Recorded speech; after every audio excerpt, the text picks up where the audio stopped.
Brought up to Sault Ste Marie in '68, became a marine museum for our 300th birthday celebration. It's 550 feet long, 58 feet wide. Contained in the display area of the cargo hold are over 100 exhibits, including 4 1,200-gallon aquariums that are stocked with fish native to the Great Lakes. Also the recovered lifeboats from the wreck of the Edmund Fitzgerald. Fitzgerald sank during a severe storm 1975 on November 10th. Lost all 29 crew members just off of Whitefish Point in Lake Superior. George Kent Marina here, 60 slips, open to the public. Tall concrete tower in the distance is the Tower of History, built in 1968. It's 210 feet tall. Taking out the river. Right now we have a little visitor here called the Kaye, nice pretty blue vessel. It sails Lake Superior, usually only Lake Superior, and this is a fisheries research vessel. So they collect fish and do studies on emerging contaminants, invasive species, down to a depth of at least 30 feet to accommodate fully loaded freighters. The channel is marked by green and red steel objects called buoys, some of them on the pier up here. If you're going upstream toward the Soo Locks, green buoy on the left, red on the right, just the opposite going down, and you know you're in the channel somewhere. Buoys and other aids to navigation are maintained by the buoy tender named the Buckthorn, which is going to be the next boat in the slip up here. The Buckthorn was commissioned in 1963. It is the oldest operating buoy tender for the Coast Guard on the Great Lakes and has been stationed in Sault Ste. Marie since 1970. It's been up here 55 years now.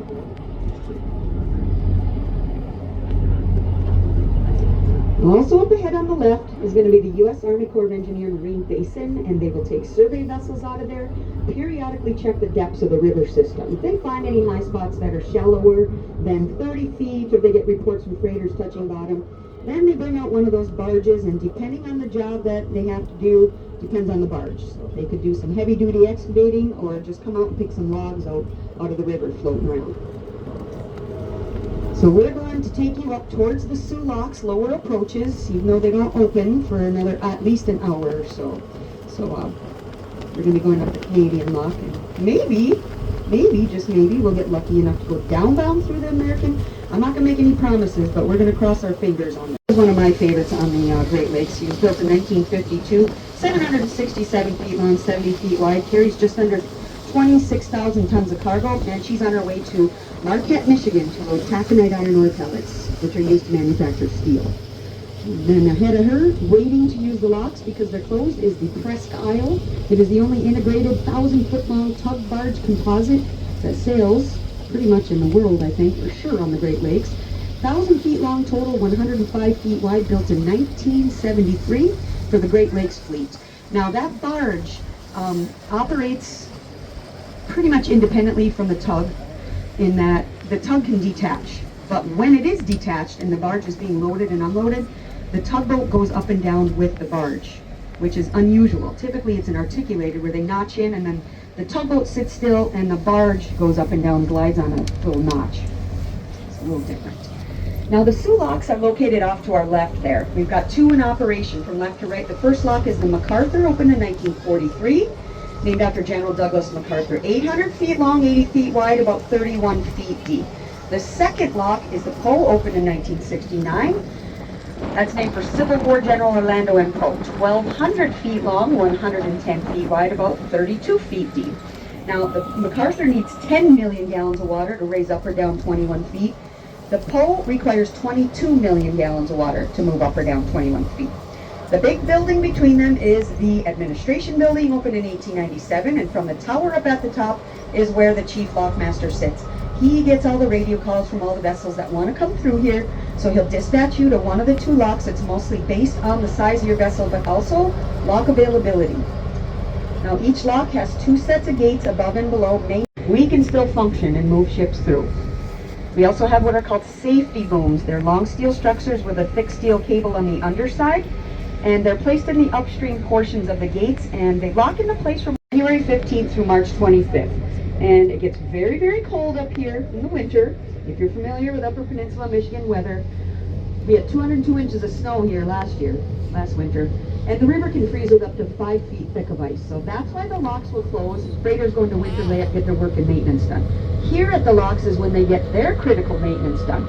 They completely drain them of all the water. They do inspections, repair damage, to hand in a written or email report on the amount and type of cargo they have, so that does include us. But there is no toll or fee for any ship of any nationality to use the locks. They are operated by the U.S. Army Corps of Engineers. The funds are provided by the U.S. government, your tax dollars. But they do pay a tax on their cargo value based on the port they unload at. Tax money goes into a harbor maintenance trust fund, and then those monies get distributed around the Great Lakes, used to maintain places like the Soo Locks and other major ports. So they pay, but not a toll. So we're going to come up here and go around the end of the Kaye E Barker. You're going to get a peek into the lower approaches to the two older locks that we have there. The Davis of 1914 and the Sabin of 1919, which have been decommissioned for decades, about 1989. They're both 1,350 feet long, 80 feet wide, but only 24 feet deep. They don't accommodate freighters nowadays. Freighters have been getting built bigger and bigger and deeper to carry more cargo over the years. So the Davis and Sabin, useless basically. We're in the process of removing those two outdated locks with one brand new lock, which will be the same exact dimensions as the Poe, 1,200 by 110. And the reason we need another big lock like that is because about 90% of the cargo that moves through the Soo Locks is restricted to vessels that are too big to use the smaller MacArthur lock, and there's no other way for them to get through here. So this is what would happen. They would be stuck above or below, waiting to get through here, and over a period of time, it would have a very significant impact on the U.S. economy. A lot of cargo necessary to manufacture steel moves through the locks. So lock project here is a 10-year, $3.2 billion price tag, scheduled to be completed in the year 2030. So we are halfway done, and it is basically fully funded except for the last bit, which they're going to be putting new concrete caps over the old approach walls down here. And that's anticipated to be funded, and it's one of the least costly things that they're going to have anyways. So basically what they're doing over here is they've got cofferdams above and below. They've demolished the Sabin lock out of there. It's the fourth lock to the right. And they're taking that demolition debris, filling in the chamber of the Davis, the third lock, and then fill in all the voids with concrete, and then backfill it and make a lock. And the new lock is going to be in the footprints there on the fourth lock site side, because it's got to be built wider, so it's just easier to demolish one lock and build it wider through there instead of taking two locks out and put it right in the middle. So that's the reason for that. Now the whole reason why we have this been settled here for centuries. Bawadi means gathering place by the rapids in Ojibwe. Speaking of rapids again, now the water flow over them is controlled by a 16-gate international compensating dam in the upstream background. Half the gates in Canada, half in the U.S. So right now they just opened for freighters, 900 feet long, 60 feet wide, 17 feet deep. They never did rebuild it to accommodate for the growing size of freighters over the years, so eventually it was just being used for tour boats, tugboats, small freighters still operating, and maybe some pleasure craft even. Until the summer of 1987, the walls on the east end of the chamber collapsed, busted, and fell into the chamber. So they had to shut the lock down for good. But after 9 years or so, Parks Canada decided they were going to build another smaller recreational lock within the walls of the old lock, and then just continue using it for our tour boats and pleasure craft auctions. If you don't have a radio, to call the lockmaster. So thank you again in Sault Ste. Marie. But I think I'd do it. Yeah, I wish I could, but it was okay. It wasn't meant to be.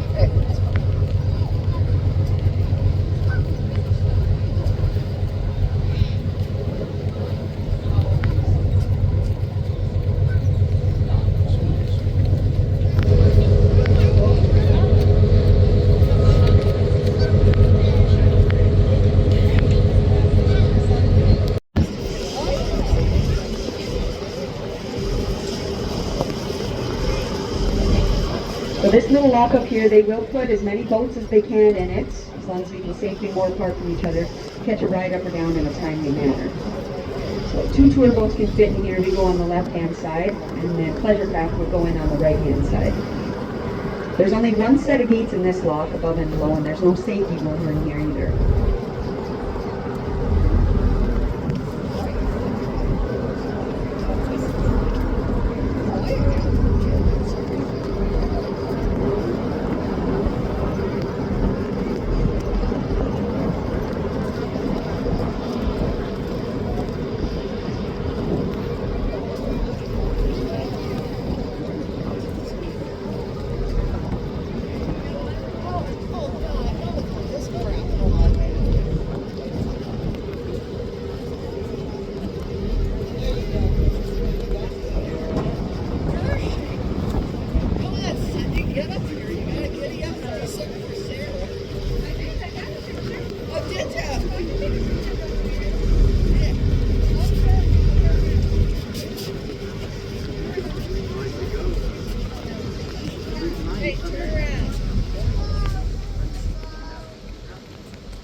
Send me that chart.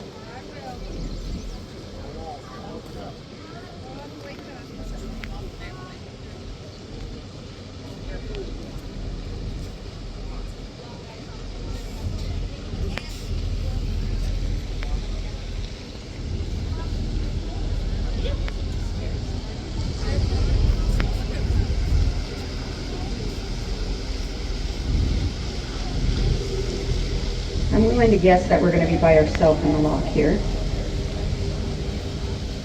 They always put the big guys in first, and then they put the pleasure craft in. Over on the right, you're going to see a lot of cables up and down the lock wall. All you got to do is paddle up there, slip a rope behind the cable, and hang on to it. But the lock master will tell you which one to use, though. It's really simple line handling with pleasure craft.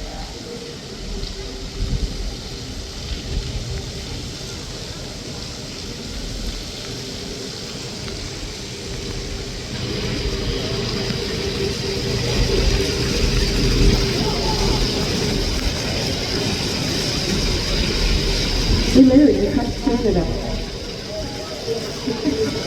Oh, that's part of the story.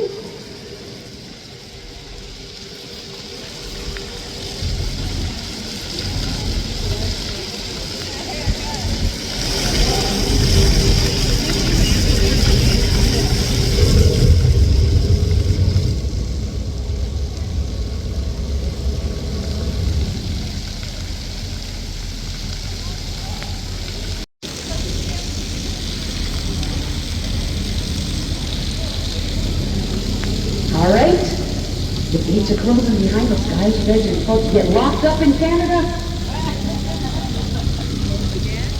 You have enough bail money? Cash only.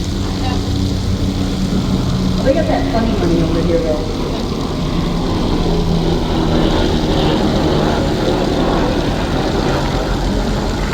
Canadian postcard shopper up there.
So I got my ears open here and I just heard somebody say, well, I guess this is how you get up in the world.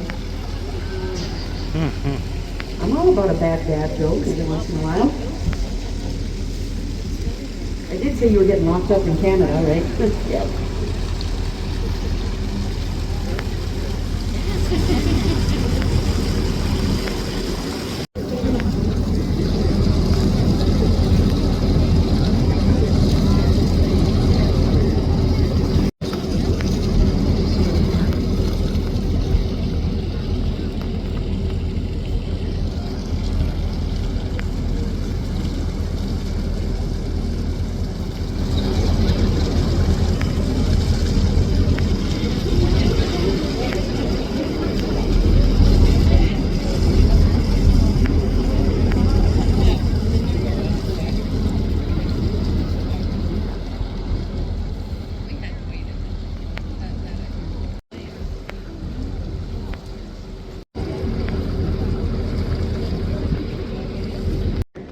Is used for the workers here for their lounge area, monitoring, radio equipment, things like that.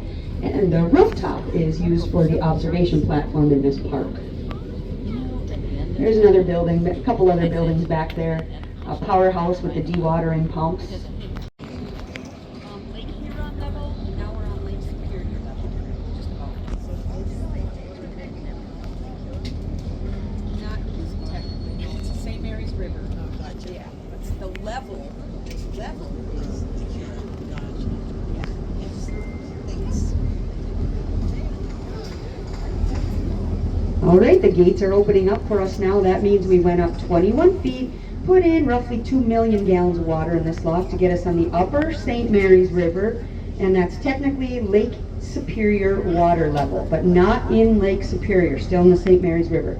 Another 16 or so miles up ahead of us to Lake Superior. It opens up at Whitefish Bay, pretty much over at Point Iroquois Lighthouse in Brimley. Lake Superior has the greatest surface area of any freshwater lake in the world, 31,700 square miles. It contains 2,900 cubic miles of water. And take all that water, you could cover all of North and South America to a depth of 12 inches. Lots of water. Oh, nice clean fresh water. Very, very cold.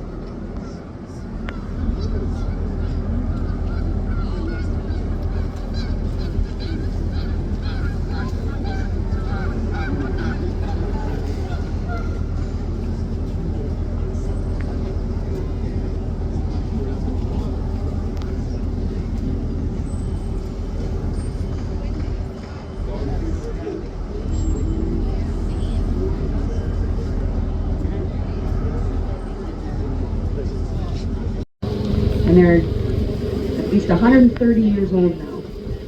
2 sets of gates too.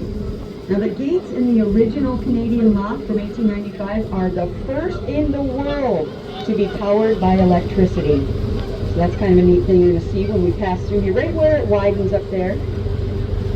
Before that, manually cranked was how gates were operated for lock systems.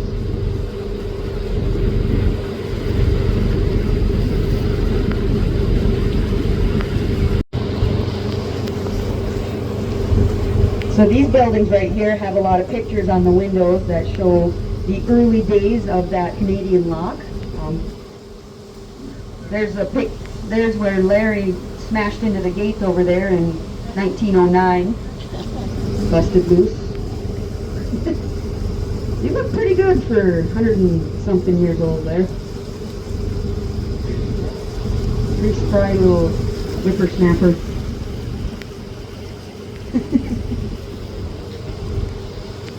So the walls in this canal, they're constructed out of red sandstone, was dredged out of here when they were building that original lock. Another nice building off to the right side there is the superintendent's residence, and a total of 7 canal superintending engineers and their families lived there from 1895 to 1981. And that one you can rent for parties, basically weddings, things like that, other kind of celebrations. High tea time. People are dressed up in olden days dresses and things like that, Victorian, and they're sitting out on the porch sipping tea. It's true. Crumpets. Now, most lock systems use a stop log approach and build a wall to stop the water flow in case there's an emergency at the lock and they have to do repairs. Well, this one, when it was built, it came along with this orange steel structure on the right-hand side, and this is the emergency swing dam of 1895. One of 9 ever built in the world, and this is the only one remaining. So it's pretty much just a conversational piece right now. It swings over and locks into place on the other side, and then these gates get lowered down, and it slows the water flow through here in case there's an emergency at the lock. So like I said, they don't use this. They test it out once in a while. And another neat thing about it is not powered by electricity, it is manually operated. So back in the day they pulled on it with horses and oxen, and nowadays I guess they use deer. John Deere. But it's a good one. Now we do have a train bridge that runs through here, and there's 3 different movable parts to it actually. On the right is the swing bridge of 1899. Swings over, locks into place, and then a train can cross over. We're going to see another couple pieces of this train bridge on the American side. There's going to be a lift bridge and a jackknife or bascule bridge. So 3 different movable parts, and they're all within about a mile-long span.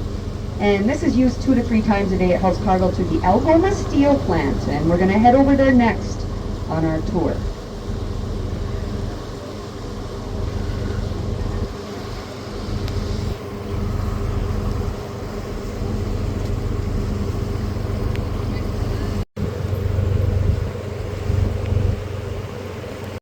Including wine, beer, and hard seltzers.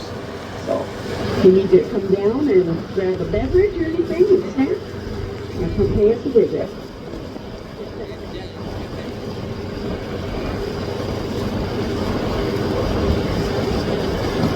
So straight out on our left, just protruding above the water in front of the train trusses there, it's a little behind us now, but that is that 16-gate compensating dam that controls the water for the big rapids on the other side.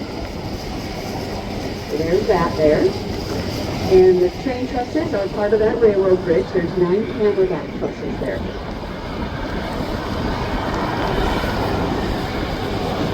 If you folks are going to be coming up and down the stairway, just be careful. Hang on to that railing.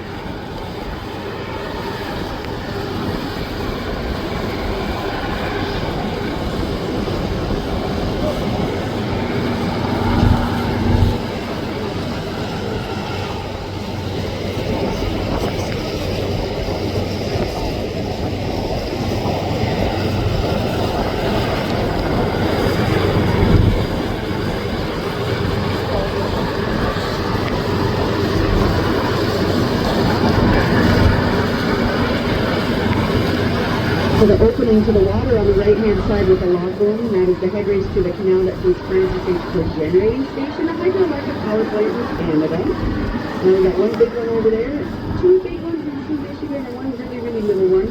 95% of Lake Superior outflow is allocated through those hydroelectric power plants. So we're going to take advantage of the 21-foot drop to turn it into electricity. Only 1% of Lake Superior water actually flows through the sea locks, and the remaining 4% is controlled by that compensating dam over the rapids. Next up, we're going to take you up to the Algoma Steel plant here. You can't miss it. It's up ahead on the right. It is the main industry in Sault Ste. Marie, Canada, been operating since 1901. It employs about 2,900 people or so.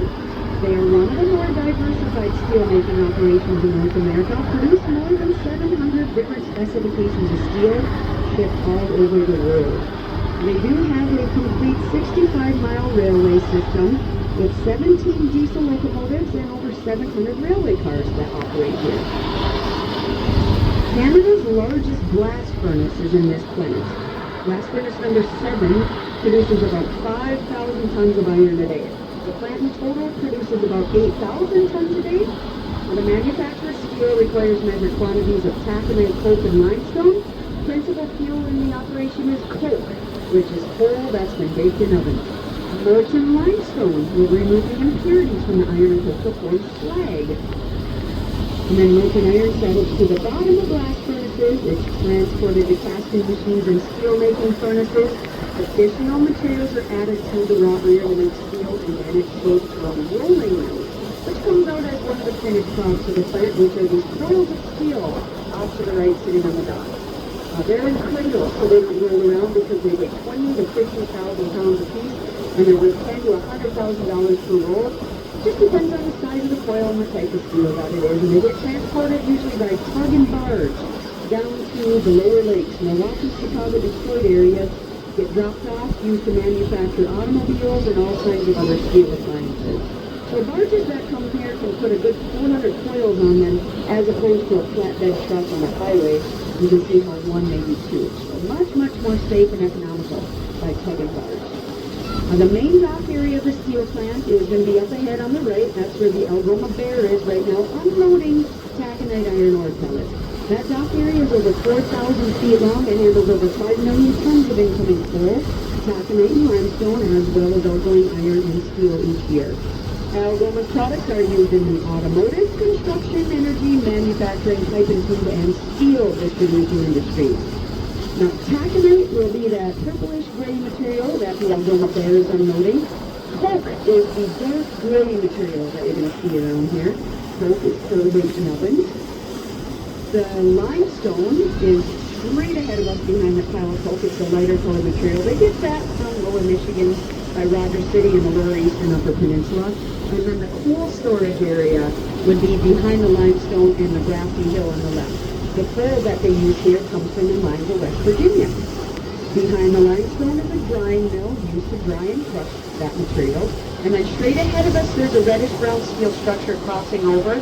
That's a conveyor system. It's used to transport the coal from the dock storage area to the coking ovens. When coal was baked, two major fuels are produced, coke and propane gas. Coking gas is combined with natural gas, used to heat the furnaces in the plant, and then the excess gas is burned off. So Algoma Bear got here late this morning from Two Harbors, Minnesota with this load of taconite iron ore pellets. This vessel was actually built in 2024, so only a year old.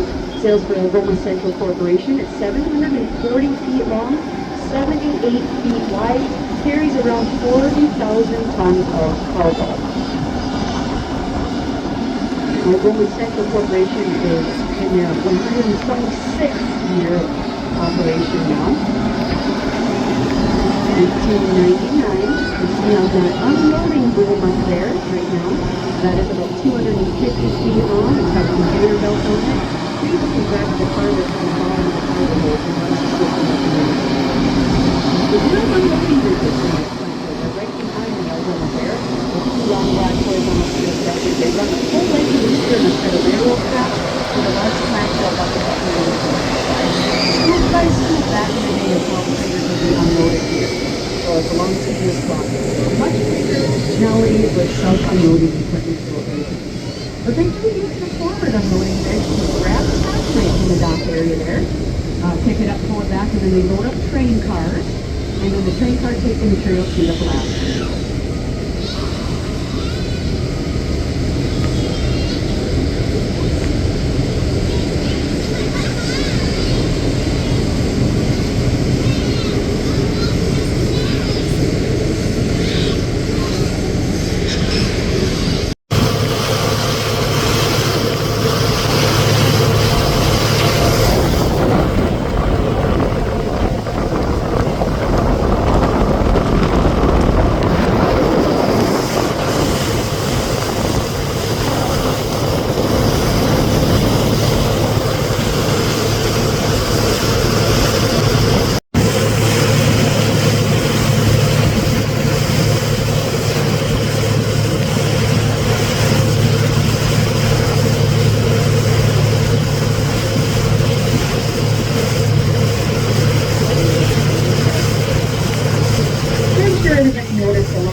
They all walk together, and then the train can pass over, go over the 9 trusses, handle that trusses, over the swing bridge in Canada, and then over to the Algoma Steel plant.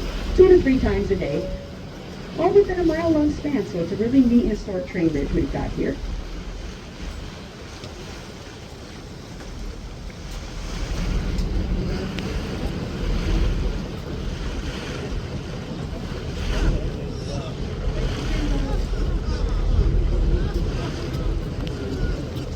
Now the upper approaches to the Soo locks are up ahead of us. So, on the right-hand side, further down, would be the MacArthur lock. That lock again opened in 1943. I'm trying to listen to the radio.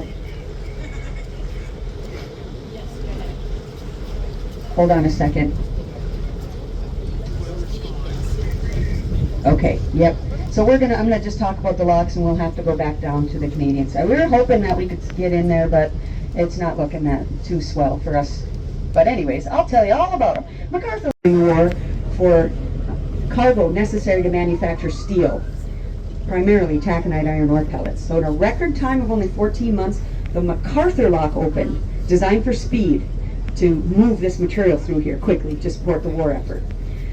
So the MacArthur lock's been the same ever since 1943, July 30th.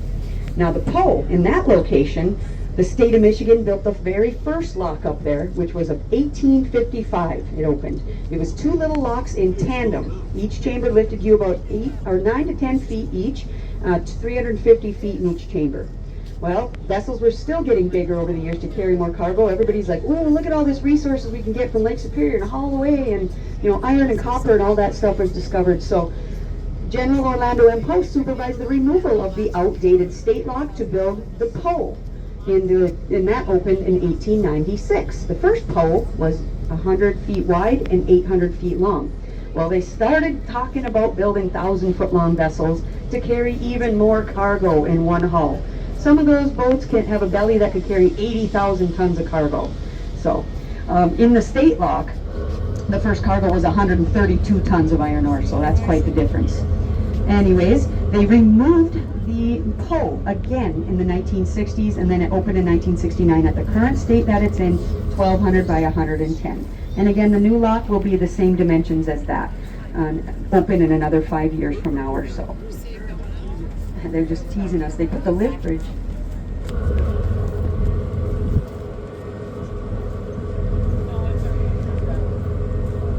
Oh, they're moving the Poe lock. They're getting the Poe lock open right now because there's 2 vessels been waiting down below all day. So the radio just said they're going to get the Poe going, and the MacArthur will be a little bit later. So the largest percentage of the freight are taconite iron ore pellets. Those come from the mines at the western end of Lake Superior and the Marquette region. 2/3 of the taconite produced in the United States and Canada move right here through the Soo locks. Other cargoes are coal, crushed limestone, wheat, salt, sand, grain products. We might get a little bouncy now. Further up the river is where Bay Mills Point is, and that's an anchorage area for vessels if there's bad weather or delays waiting for a lock. So we do have a couple of vessels up there waiting to use the Soo locks today.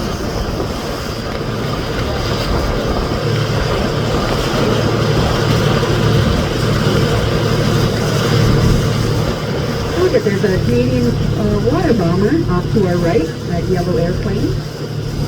Firefighting seaplane. Those were first used back in 1920.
So there's a couple tour boats coming upbound through the Canadian lock right now.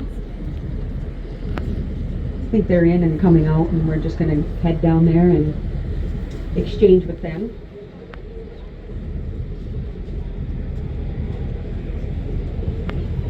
Our crane in the middle is obviously taller, so they won't hit anything. And they light up at night. They can put them any color they want. And based on current lake levels of Superior, Huron, and Michigan. And then an attempt is made to kind of balance out all those interests of the power industry, navigation, shoreline property owners, and even fishery at the rapids.